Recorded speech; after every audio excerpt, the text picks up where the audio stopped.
Excellence, à l'occasion de la fin de mission au Maroc, nous voudrions connaître un peu l'état de la coopération entre les deux pays.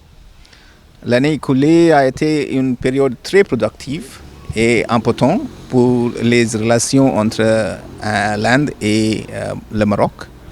Nous avons maintenu un dialogue politique très étroit. Nous nous sommes particulièrement focalisés sur le renforcement de notre partenariat commercial et d'investissement. Notre commerce bilatéral a dépassé 20 milliards de dirhams et il est assez équilibré. Les investissements indiens au Maroc continuent de se développer. En plus de l'hôtel Oberoi à Marrakech, nous avons vu de nouveaux investissements indiens dans le secteur pharmaceutique et automobile. Ce sont des gains très positifs que nous avons réalisés. Monsieur l'ambassadeur, quel est le domaine qui vous tient à cœur et que vous n'avez pas pu réaliser lors de votre mandat à Rabat? Nous avions développé le tout premier plus grand festival de la culture indienne au Maroc.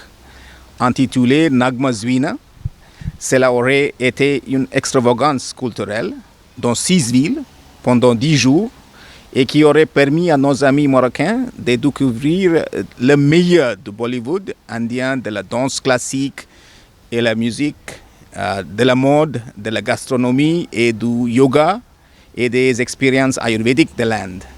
Nous avons obtenu un excellent soutien de la part des entreprises indiennes et marocaines. Malheureusement, cela a dû être rapporté. J'espère que nous pourrons l'atteindre l'année prochaine. Seriez-vous un autre ambassadeur du Maroc dans vos nouvelles missions? Le Maroc est surtout l'amitié extraordinaire du peuple marocain envers l'Inde m'ont très touché. Vous aurez toujours en moi un ambassadeur de votre beau pays. Excellence, est-ce que vous pouvez nous rappeler la position de l'Inde sur le Sahara marocain? L'Inde a une position constante et de longue date sur la question du Sahara. Nous soutenons pleinement les efforts déployés actuellement par les Nations Unies pour trouver une solution mutuellement acceptable par des négociations. Dernière question, Excellence, comment voyez-vous le futur des relations entre les deux pays? L'Inde est désormais une puissance de premier plan en Asie et dans le monde. Et nous sommes en train de devenir la 3e puissance économique mondiale dans les prochaines années.